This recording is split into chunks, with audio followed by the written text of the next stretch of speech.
கவிபாட புதுவை மண்ணிலிருந்து இணைந்திருக்கிற கலைமாமணி கோ கலியபெருமாள் ஐயா அவர்கள் இப்பொழுது படைப்பார்கள்.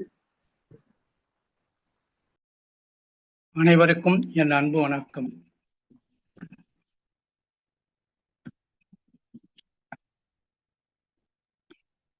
மனிதனுக்கு முகம் முக்கியம். முகம் இருந்தால்தான் அவன்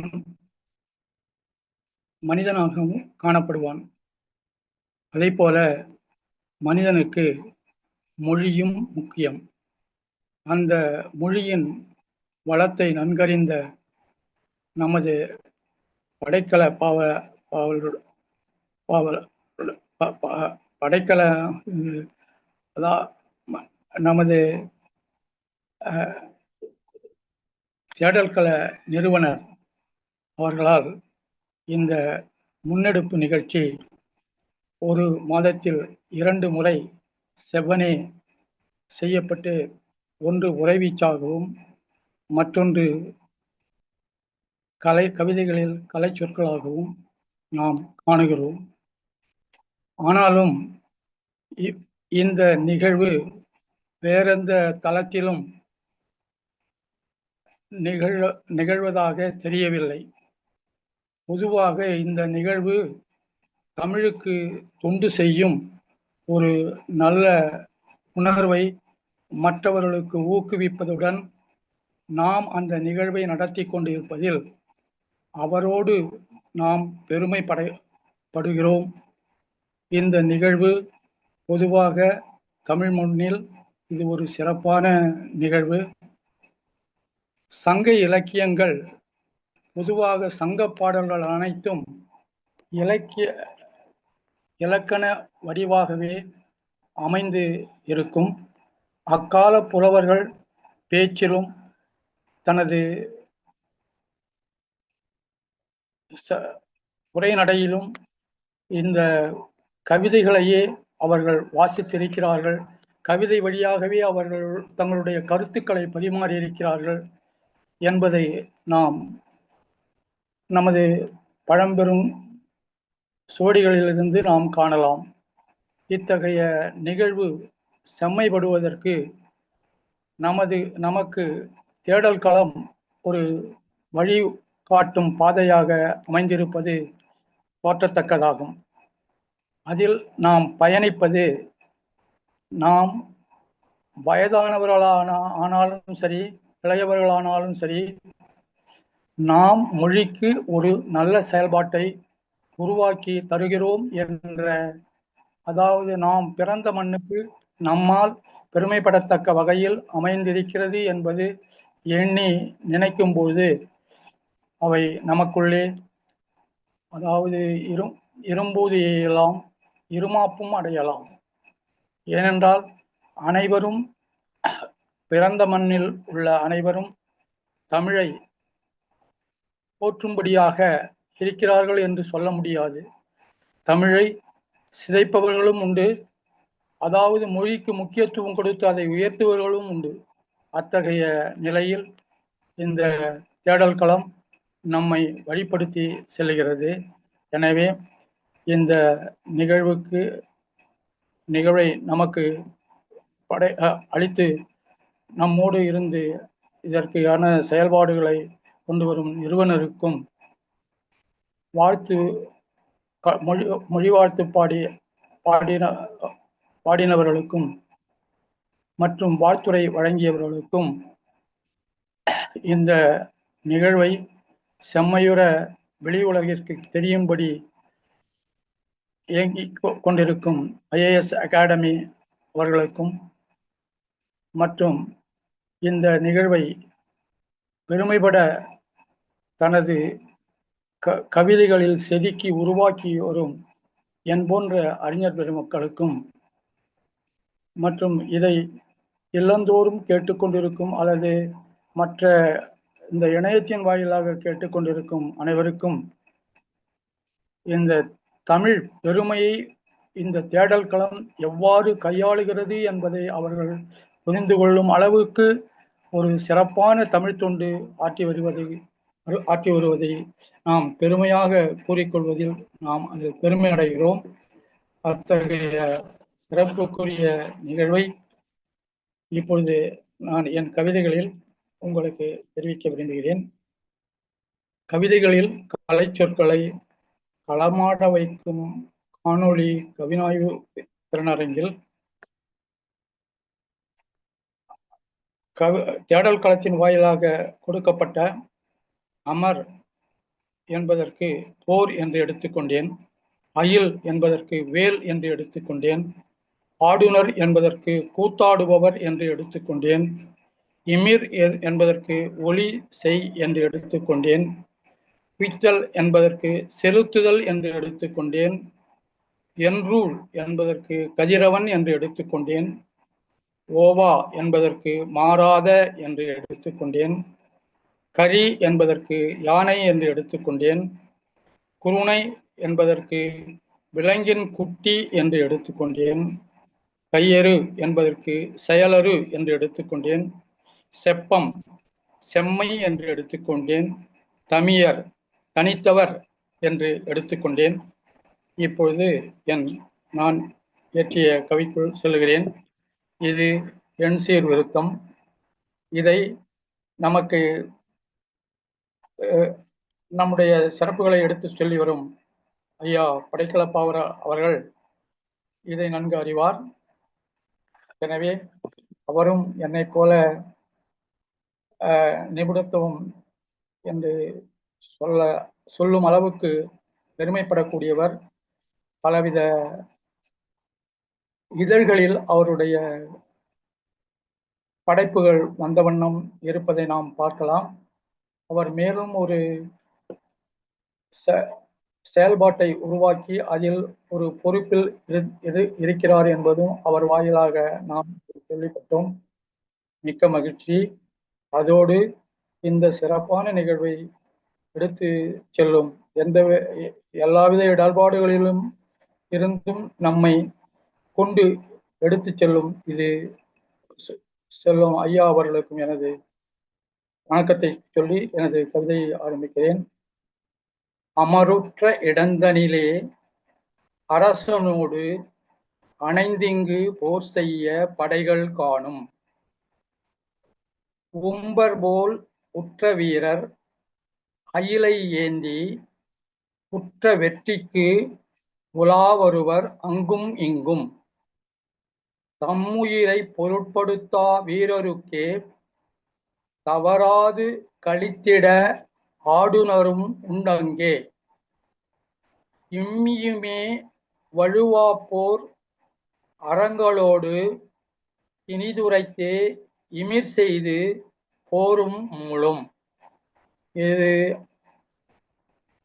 அநேகமாக இந்த வரி நான் கொஞ்சம் விளக்கம் கொடுக்க வேண்டியதா இருக்கு.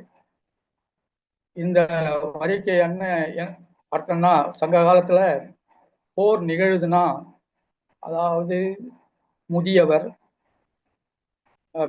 பெண்டீர், ஆடு மாடுகள் இவைகளையெல்லாம் அப்புறப்படுத்தி விட்டுத்தான் அந்த போரை தொடங்குவார். அதாவது அறங்களோடு போர் பகைமை முன்னிட்டு நடக்கும் ஒரு போர்.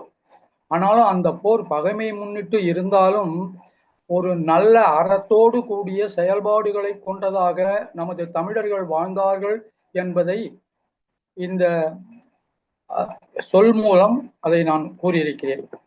இம்மியுமே வழுவா போர் அறங்களோடு இனிதுரைத்தே இமிர் செய்து போரும் மூலும். வில்லிருந்து அம்புயும் இலக்கு நோக்கி வீரர்கள் உடல்பட்டு மடிந்தே வீழ்வார். சொல்கொண்டு சுடுவார் போல் என்றூள் பட்டு சுடுவாளே மண்மடந்தை தன்னை சார்ந்தோனை. வெல்லவுமே போரில் இருவர் முனைய மேவக்கான் வெற்றி ஓவா ஒருவர் காண்பர். மெல்ல நடைபோட்டு மேலாம் போரும் செய்ய வெம்கரியை கொண்டிட்ட போரும் மேலாம். வெம்போரில் அங்குள்ள குருணை மாலும் வேண்டுமட்டும் ஊனுண்ண பறவை பாயும். அம்மாலே முடியா கையறு நிலையர் தக்கவர்க்கும் உதவாமற் மேன்மை காணார். செம்மையாக முடிவுறாத போரினாலே சிறப்பேதும் கண்டிடாமற் போவார்தாமே. தம்மிலவர் சிறப்பதனை காட்டி வெல்லார் தனித்தவரின் திறத்தையுமே கூறல் சீரோ என்று கூறி முடித்து எனக்கு வாய்ப்பளித்தமைக்கு நன்றி கூறி இடம் சார்கிறேன். நன்றி, வணக்கம். அவர் கோ. கலிய பெருமாள் ஐயா அவர்கள் தமிழ்கோ என்றுதான் சொல்ல வேண்டும், புலமைக்கோதான் உண்மையில். அவருடைய என்சீர் திருத்த பாடல் ஏற்றமிகு பாடல். போர் அறம் என்று ஒன்று இருந்தது, அங்கே தமிழர்கள் அதை கடைபிடித்தார்கள். ஆனால் போர் அறம் என்று உலக அரங்கில் கடைபிடிக்கப்படுகிறதா என்பது வினாக்குறியாகத்தான் இருக்கிறது. தமிழர்கள் பயன்படுத்திய போர் அறத்தை இன்று உலக அரங்கில் பயன்படுத்துவது இல்லையே என்று நினைக்கும் பொழுது எப்படிப்பட்ட இழிந்த நிலை இன்று உலகில் நடந்து கொண்டிருக்கிறது என்று வெட்கி வேதனைப்பட வேண்டிய நிலைதான் இருக்கிறது. இது முறையுமல்ல, சரியுமல்ல. அதை முறைப்படுத்த வேண்டும்.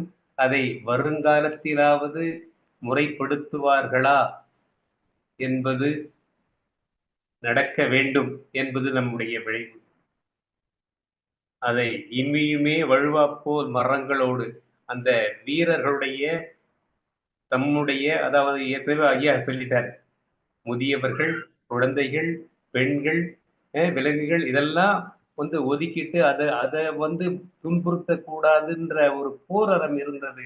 அந்த போராட்டம் எல்லாம் இன்னைக்கு இல்லையே, ரொம்ப வருத்தமாக இருக்கிறது. வீரர்கள் அடிபட்டு மடிந்தே வீழ்வார், வேண்டு மட்டும் ஊன் உண்ண பறவை பாயும். அங்கு வீழ்ந்தவருடைய உடல்களை கொத்தி தின்ன பறவைகள் பாயும். இப்படிப்பட்ட இழிந்த நிலை இருந்தாலும் மக்களுடைய எண்ணத்தில் மேம்பட்ட போர் அறம் விளங்க வேண்டும் என்பதை மிக சிறப்பாக என்சீர் விருத்தத்தில் மிக மிக அழகாகவும் ஏற்றமாகவும் பாடி முடித்த கலிய பெருமாள் ஐயா அவர்களுக்கு நன்றியை தெரிவித்துக் கொள்கிறேன். உங்களை போன்ற நல் வழிகாட்டிகள் இங்கே இருப்பதில் மிக்க மகிழ்ச்சி அடைகிறேன். மகிழ்ச்சி மகிழ்ச்சி ஐயா, மகிழ்ச்சி, சிறப்பு, நல்வாழ்த்துகள். நன்றி நன்றி ஐயா. நிறைவாக அமர்வு தலைவரின் கவிதை. அமர்வு தலைவர் அவர்கள் இப்பொழுது தன்னுடைய பாடலை அரங்கேற்றம் செய்ய இருக்கிறார்கள். அந்த பாடலுக்கு கலைமாமணி கோ. கலிய பெருமாள் ஐயா அவர்கள் பின்னூட்டம் அளிப்பார்கள். ஆக கவனத்தோடு அதனை உற்று நோக்க கேட்டுக்கொள்கிறோம். இப்பொழுது அமர்வு தலைவர் ஐயா படைக்கல பாவலர் துரைமூர்த்தியார் அவர்கள் தன்னுடைய யாப்பினை இசைக்கிறார்கள். வருக ஐயா. ஏறக்குறைய என்னுடைய கருத்தும் ஐயா கலிய பெருமாள் ஐயாவுடைய கருத்தும் ஒத்த கருத்தாகவே இருக்கிறது. அவர் என்சீர் விருத்தம் பாடினார். நான் அதில் ஒன்று குறைத்து எழுசீராக பாடுகிறேன். அந்த எழுசீர் கூட எளிமையாக இருக்க வேண்டும் என்று இறங்கி வந்திருக்கிறேன். அது கூட எழுசீர் விருத்தம் குறள் வெண் செந்துரை. எழுசீர் விருத்தம் குறள் வெண் செந்துரை கடினமாக இருந்தால் அதை மற்றவர்கள் பின்பற்ற முடியவில்லை. எங்க உலகம்மாள் இருக்காங்களா? இருக்காங்க. அவங்களுக்காக தான் நான் இந்த அளவு என்னையும் கொஞ்சம் மாற்றிக்கொண்டிருக்கிறேன். தலைப்பு வேண்டும். அமர்தாம் இன்றி அவனி முழுதும் அமைதி நிலவ வேண்டும். அமர்தாம் இன்றி அவனி முழுதும் அமைதி நிலவ வேண்டும். தமக்கே என்னும் தனித்த ஆசை தகர்த்தே அழிக்க வேண்டும். தமக்கே என்னும் தனித்த ஆசை தகர்த்தே அழிக்க வேண்டும். அயில் கை கொண்டே அடுத்தார் வருத்தும் ஆட்டம் அடங்க வேண்டும். அயில் கை கொண்டே அடுத்தார் வருத்தும் ஆட்டம் அடங்க வேண்டும். ஒயிலாய் உலகில் ஆடுனர் கண்டும் ஒழுக்கம் உயிர்போல் வேண்டும். ஒயிலாய் உலகில் ஆடுனர் கண்டும் ஒழுக்கம் உயிர்போல் வேண்டும். இகழ் இமிர் விலங்காய் இத்தரை மக்கள் இயக்கம் இலாமை வேண்டும். இகழ் இமிர் விலங்காய் இத்தரை மக்கள் இயக்கம் இலாமை வேண்டும். தகவாம் முறையாய் தனித்த வகையாய் சரியாய் உய்த்தல் வேண்டும். சரியாய் உய்த்தல் வேண்டும். இன்னல் இழைக்கும் என்றூழ்தனிலும் இன்னல் இழைக்கும் என்றூழ்தனிலும் இனிய நிழல்போல் வேண்டும். இனிய நிழல்போல் வேண்டும். தன்மை ஓவா தங்கம் போல தனித்த பண்பே வேண்டும். தன்மை ஓவா தங்கம் போல தனித்த பண்பே வேண்டும். கரிபோல் ஆற்றல் கணக்காய் என்றும் கரிபோல் ஆற்றல் கணக்காய் என்றும் காத்து வளர்க்க வேண்டும். அரிய குருளை போல சுற்றி ஆடி மகிழ வேண்டும். அரிய குருளை போல சுற்றி ஆடி மகிழ வேண்டும்.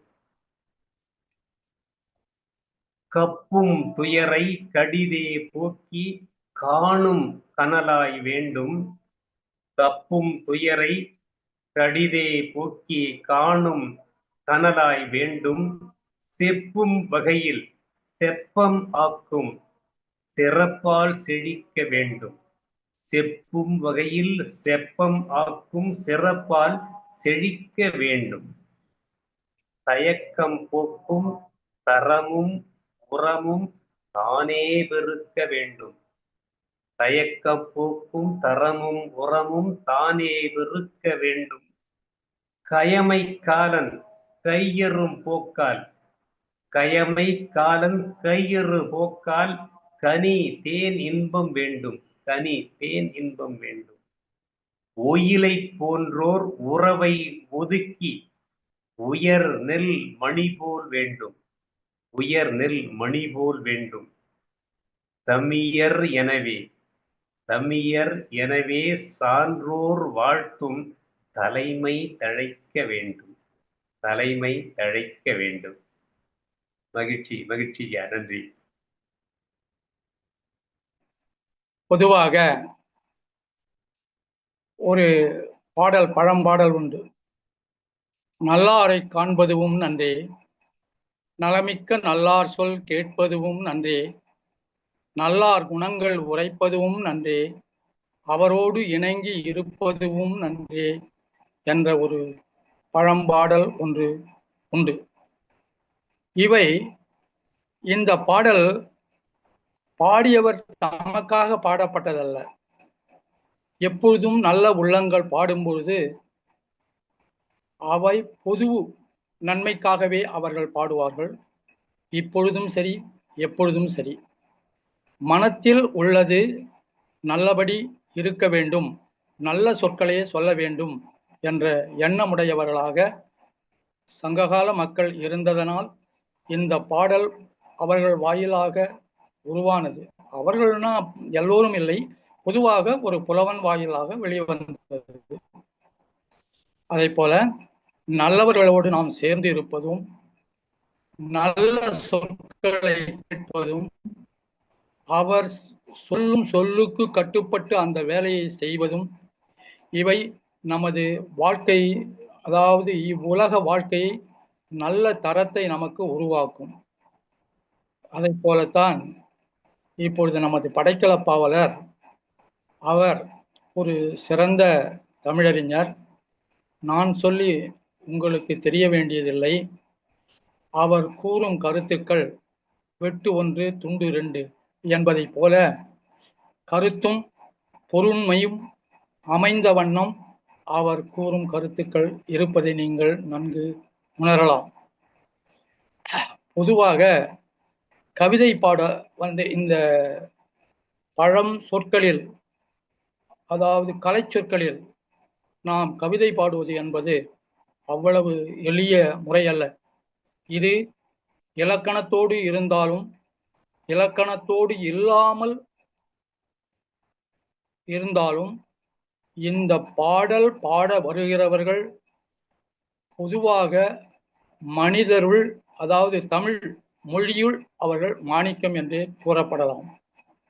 காரணம், துணிந்து வருதல் யாருக்கும் அவ்வளவு எளிதல்ல. அதுவும் மொழியில், மொழி நாம் ஒரு நமது வட்டார மொழி வேறு, மதுரையை அடுத்து வட்டார மொழி வேறு இருக்கும். இது போல மொழிக்கு மொழி ஒவ்வொரு இடத்துலையும் வெவ்வேறு இருக்கும். ஆனா சங்ககால புலவர்கள் எல்லா நிலைகளிலும், அதாவது கீழுள்ள நிலையிலிருந்து மேல் உள்ள நிலை வரை அனைத்து ஜாதியினரும் பாடியிருக்கிறார்கள். ஆனால் அவர்கள் மொழி மாற்றத்தில் எந்தவித கருத்தும் அவர்களுக்குள் நிகழவில்லை.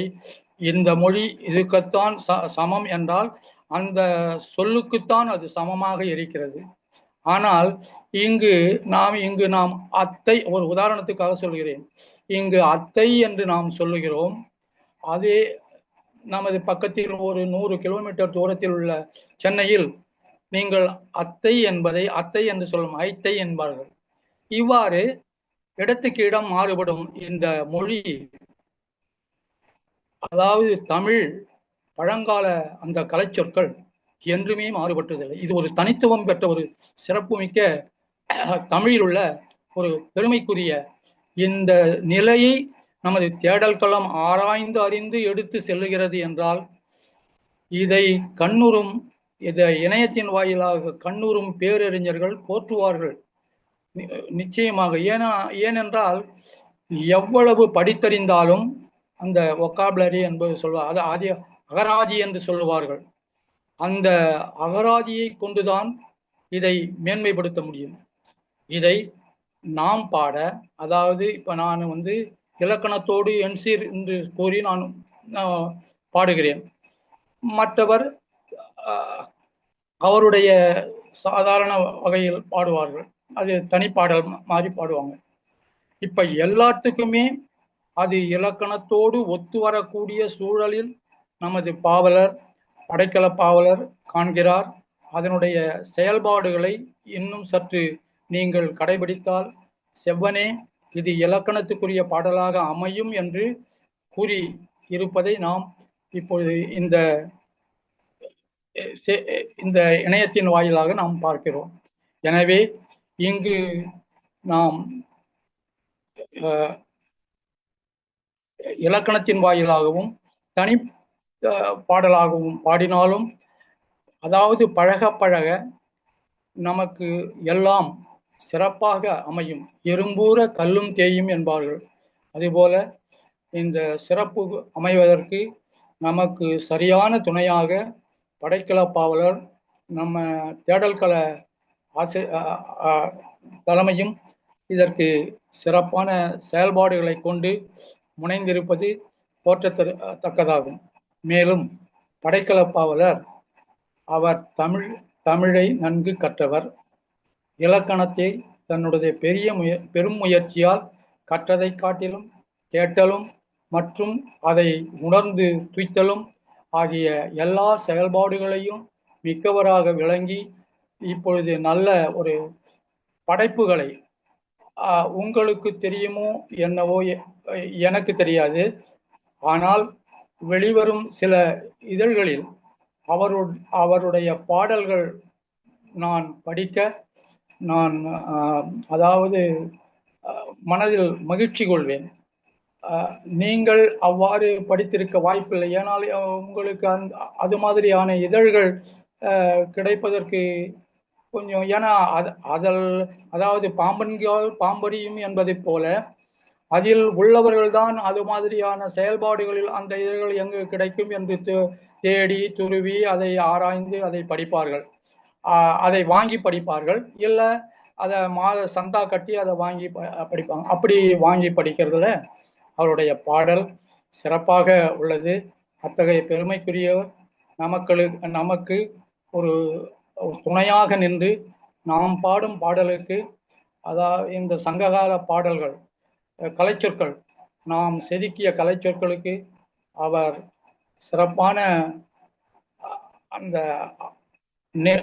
நமக்கு பெருமைப்படத்தக்க வகையில் அதை தன்னுடைய வழிக்கு கொண்டு வந்து அந்த இலக்கண வழி நீங்கள் படிக்கலாம் என்று நமக்கு சான்று கூறுவதை நாம் நினைவில் கொண்டு, இனி வரும் காலங்களில் நமக்கு சந்தேகங்கள் ஏற்பட்டால் அவரை கேட்டு, அதாவது கற்றலிற் கேட்டலே நன்று என்பது போல நாம் இந்த இதுக்கெல்லாம் நம்ம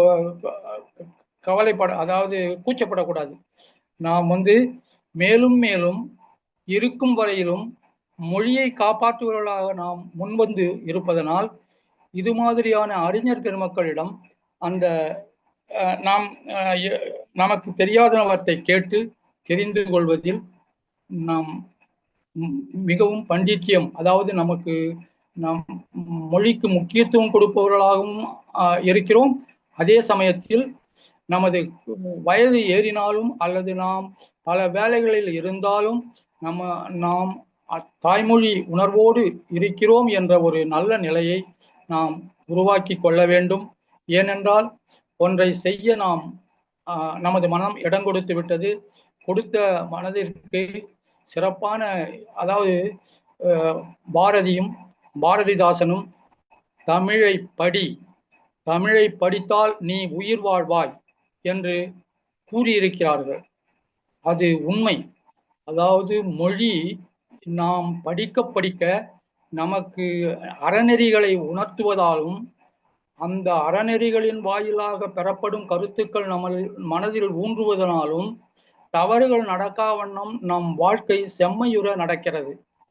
அது மட்டுமல்ல, மொழியினுடைய, அதாவது இப்ப சமீபத்துல இசையின் மூலமாக பயிர்கள் நன்கு விளைந்து விளைச்சல் அமோக விளைச்சலை தருகிறது என்று கேள்விப்பட்டிருக்கிறோம்.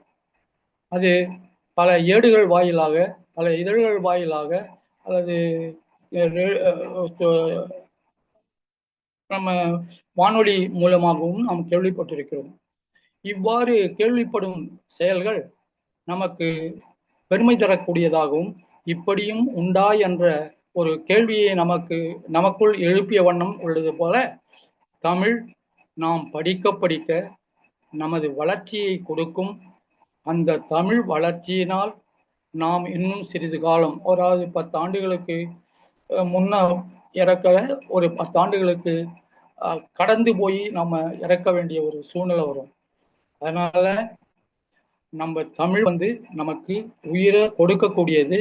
அந்த தமிழ் நாம் போற்றி வளர்க்க வேண்டியது.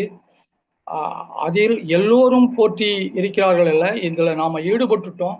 அதனால இந்த ஈடுபட்ட இதுல அனைவரும் இன்னும் நமக்கு வேண்டியவர்களையும் இதில் சேர்த்து நாம் நல்ல ஒரு திறமையான இந்த களத்தின் மூலம் நாம் பெருமை அடையத்தக்க வகையில் நமக்கு உற்ற துணையாக இந்த படைக்கல பாவலர் அவர் காட்டும் வழியில் நாம் சென்று இந்த இலக்கணத்தையும் கற்று சிறப்படைவோம் என்று கூறிக்கொண்டு எனக்கு வாய்ப்பளித்தமைக்கு நன்றி கூறி இடம் சாருகிறேன். நன்றி, வணக்கம். நன்றி ஐயா. பின்னூட்டத்தோடு கூடுதலான நல்ல அரிய செய்திகளை இங்கு வழங்கினீர்கள். மிக்க மகிழ்ச்சி. நாம் தொடர்ந்து இந்த பயணத்தில் வெற்றி பெற்றுக் கொண்டேதான் இருக்கிறோம். ஆக அதன் முத்தாய்ப்பாகத்தான் ஒவ்வொரு முறையும் இது சிறந்தது என்று போற்றக்கூடிய அளவிற்கு ஒவ்வொரு நிகழ்ச்சியும் அமைந்து கொண்டிருக்கிறது. இன்றைக்கு பாவோடு வரவில்லை, பார்வையாளராக வந்திருக்கிறேன் என்று ஐயா அவர்கள் தெரிவித்தார்கள். என்றாலும் அடுத்த முறை கண்டிப்பாக பன்னிசையோடு வருவார் என்று நம்புவோம். ஆயினும் இன்றைய நிகழ்வில் அவர் தன்னுடைய கருத்துக்களை பாகாய் சில சொற்களில் ஓரிரு மணித்துளிகளில் வழங்குகிறேன் வழங்கலாம்.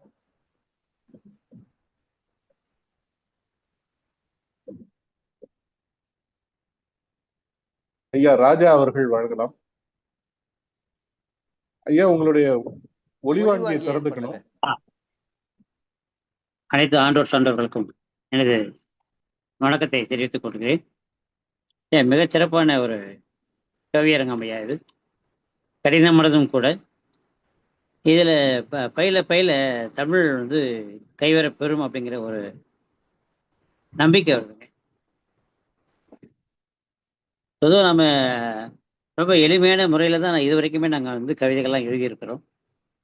இப்போது அந்த பழக்காத ஒரு சில வார்த்தைகளை பழக்கத்தில் கொண்டு ஒரு கவிதையை கொடுக்கணும் அப்படின்னும் பொழுது நம்மளுடைய கவனம் முழுக்க தமிழில் அதிக கவனம் வரும், தமிழில் ஆர்வமும் கூடும். அப்படிங்கிறத எத்தனை பேர் நீங்கள் பாடும் பொழுது தவறிட்டோமோ, ஏன்னா கொஞ்சம் வெளியூருக்கு போயிட்டு வந்ததுனால இதில் பங்கெடுக்க முடியாமல் போயிட்டு, கண்டிப்பாக அடுத்த முறை மட்டும் இல்லை, அடுத்தடுத்த முறைகளிலும் இதில் பங்கெடுக்கணுங்கிற ஒரு ஆர்வத்தை அத்தனை பேரும் நீங்கள் தூண்டிருக்கீங்க ஐயா. மிக்க மகிழ்ச்சியும் நன்றியும் ஐயா. நல்வாழ்த்துக்கள்.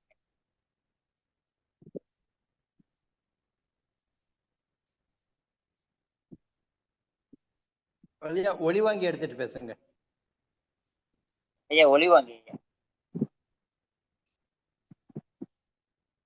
இது சொற்களுக்காக மட்டுமல்ல, நம் சொந்தங்களுக்காகவும். பொதுவாக ஒரு திரைப்படத்திலே ஒரு வசனம், இது அவர்தான் மாப்பிள்ளை, ஆனால் அவர் போட்டுக் கொண்டிருப்பது என்னுடைய சட்டை என்பார்கள்.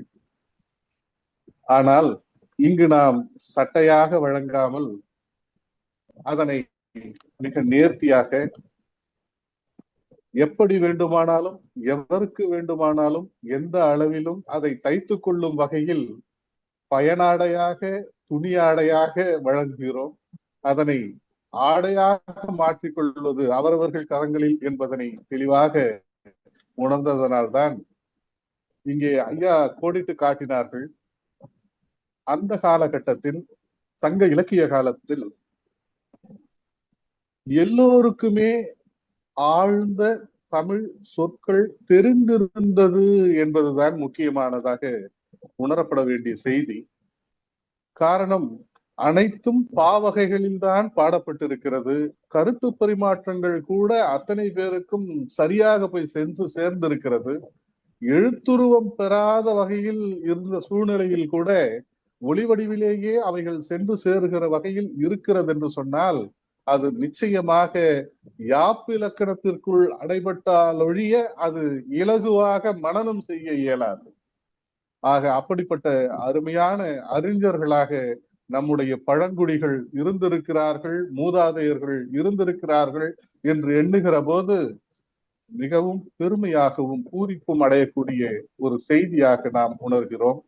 ஆகவேதான் முழுக்க முழுக்க கலை சொற்களே என்று கொடுத்து வாட்டி வதக்கிடாமல் 12 கலை சொற்களை மட்டும் கொடுத்து 24 வரிகளுக்குள் அடைக்க வேண்டும் என்கின்ற ஒரு வரையறையை மட்டும் இங்கே இலகுவாக்கி இருக்கிறோம். நிச்சயமாக எந்த துணியாக இருந்தாலும் எவருக்காக தைக்கப்பட்டாலும் அவரவரின் உடல்வாகை பொறுத்து அமையும் என்பார்கள். ஆக உடல்வாகாக இங்கு கலை சொற்கள் இருக்கிறது. அந்த கலை சொற்களை பயன்படுத்த வேண்டும் என்று சொன்னால் அதற்கு பொருத்தமாக இடைச்சொற்களை பயன்படுத்த வேண்டிய கட்டாயம் ஒவ்வொருவருக்கும் ஏற்படும். ஆகவேதான் அந்த சொற்களை தழுவி வருகிற போது நல்ல சொற்கள் மீண்டும் உதிரும், அந்த இடத்தில் பொருத்தப்பட வேண்டும் என்கின்ற எண்ணத்தின் அடிப்படையில் தான் கலை சொற்களில் இந்த கவியரங்கை உருவாக்கி நடத்தி கொண்டிருக்கிறோம். என்னதான் எவர்தான் எடுத்துரைத்தாலும் பரவாயில்லை, இடித்துரைத்தாலும் பரவாயில்லை, அல்லது உதைத்தாலும் உதைப்பந்தாலும் கூட நிச்சயமாக நாம் இந்த சொற்களை முன்னெடுப்போம், நிகழ்வை தொடர்வோம் என்பதனை இந்த நேரத்தில் அடிக்கோடிட்டு சொல்லிக்கொள்ள பெருமைப்படுகிறோம். அதனால்தான் உங்களை போன்றவர்கள் எல்லாம் அவரவர்கள் தன்னோடு பழகுகிற ஆளுமைகளை எல்லாம் அறிமுகப்படுத்துங்கள், இந்த களத்திற்குள் கொண்டு வாருங்கள் என்று வேண்டி விரும்பி கேட்டுக்கொண்டிருக்கிறோம். சரியான முறையில் பயன்படுத்தினால்தான் நல்ல வகையில் கவித்துவம் மிக்க சொற்களாக பாடலாக அமையும் என்பதற்காகத்தான் இந்த முன்னெடுப்பை தொடர்ந்து செயலாக்கி கொண்டிருக்கிறோம். ஆக இந்த முன்னெடுப்பிற்கு மிக நல்ல நிலையிலிருந்து தங்களுடைய ஆதரவை வழங்கிக் கொண்டிருக்கிற அத்துணை ஆளுமைகளுக்கும் நெஞ்சார்ந்த நன்றியறிதலை தெரிவித்துக் கொள்கிறோம். இன்றைக்கு கவிக்கு அமர்வு தலைமை ஏற்று நடத்திய ஐயா படைக்கல பாவலர் துரை மூர்த்தியார் அவர்களுக்கும், இந்த அரங்கில் தன்னுடைய பாக்களை படைத்த கோவை உலகம்மாள் அவர்களுக்கும், சிறுமுகை ராமகிருஷ்ணன் அவர்களுக்கும், ஐயா முனைவர் ஏகலைவன் அவர்களுக்கும், பண்ருட்டியிலிருந்து ருக்கு கோபிநாத் அவர்களுக்கும், கோவையிலிருந்து தன்னுடைய பாவை படைத்த குலசையா வேலுப்பிள்ளை அவர்களுக்கும், அதற்கு அடுத்ததாக இன்றைக்கு நம்மோடு பார்வையாளராக கலந்து கொண்டு அடுத்த நிலையிலிருந்து பாசத்தோடு பழகி வர இருக்கிற ஐயா ராஜா அவர்களுக்கும், புதுவை கலைமாமணி கு கலியபெருமாள் ஐயா அவர்களுக்கும் நெஞ்சார்ந்த நன்றியறிதலை இந்த நேரத்தில் உரித்தாக்கிக் கொள்கிறோம். தொடக்கத்தில் தமிழ் வணக்கம் பாடிய இசை செல்வியர்கள் கோ சுவாதி, கோ சுகாசினி ஆகிய இருவருக்கும், வரவேற்புரையாற்றிய சிக்கில் பா பாலசுப்ரமணியன் அவர்களுக்கும், நம்முடைய இந்த இனிய நிகழ்வுக்கு வலையொலி தளம் வழங்கி நம்மோடு உதவிக்கரம் நீட்டிக் கொண்டிருக்கிற வளம் IAS நிறுவனத்தாருக்கும் நெஞ்சார்ந்த நன்றியறிதலை தெரிவித்துக் கொண்டு இந்த நிகழ்வை இனிதே நிறைவு செய்து கொள்ளலாம். மீண்டும் அடுத்த திங்கள் முதல் 2வது ஞாயிற்றுக்கிழமையில் சந்திப்போம் உரைகளத்தில் என்று சொல்லி அனைவருக்கும் மீண்டும் ஒருமுறை நன்றி பகிர்ந்து விடைபெறுகிறோம். நன்றி, வணக்கம்.